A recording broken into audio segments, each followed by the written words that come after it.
Alright guys, welcome back. And this is going to be the wrap up of my cover from Equinox to Hardpack to Cold Star, and now we're going to talk about the Ack Brunt. Now, this is a new melee weapon that we got from Update 17, and this is the weapon that is used by Tal Regor. And he also drops the stand's Final Harbinger.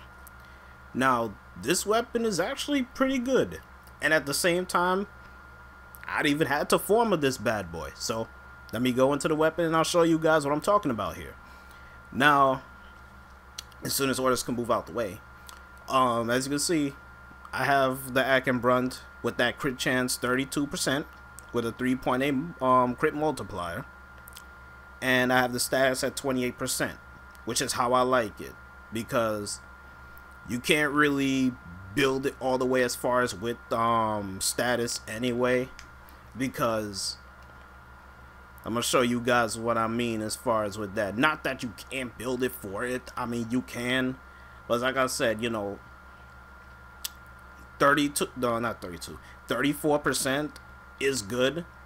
So you can pretty much rock with this setup. But the crit multiplier is going to suffer.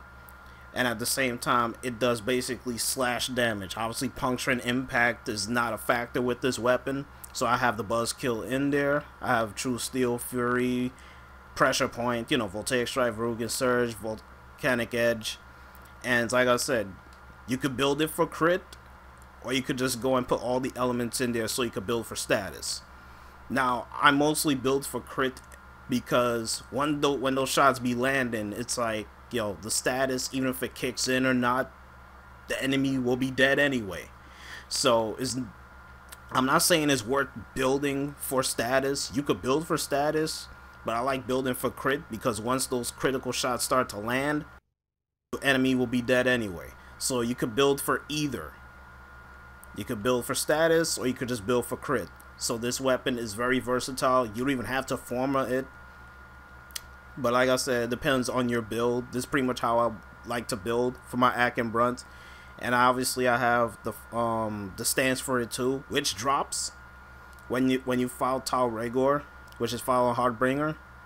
And as far as with his moves, the mods moves, you know, no warning. I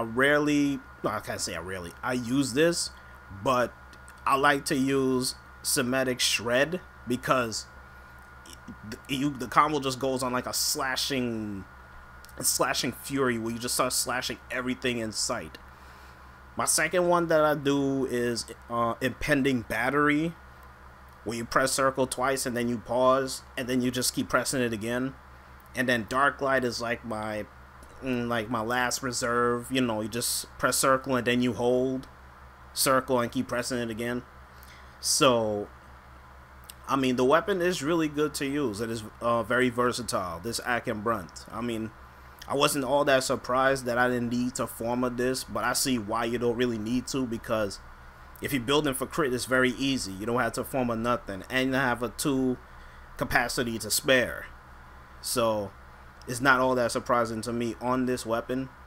But if you want to go all status, you can. I mean, you could get the best of both worlds by having the crit chance at 32 and having the status at 34. So I mean, it's very good. And also, I mean, if you want to, you could put the Prime Reach, but you're gonna have to Forma it in order to put that in there to get the reach. But it's not, having reach on this is not really necessary. I mean, the enemies are gonna be close enough as it is, especially for me, since they be like it's coming up close to me anyway. So it's just good to have the Organ Shatter in there anyway to get the multiplier. So this is my Ack Brunt setup, guys, with no Forma, and I have 2 capacity to spare. So I pretty much covered all the weapons, and obviously I covered Equinox. So that's pretty much it, guys. Thanks for watching.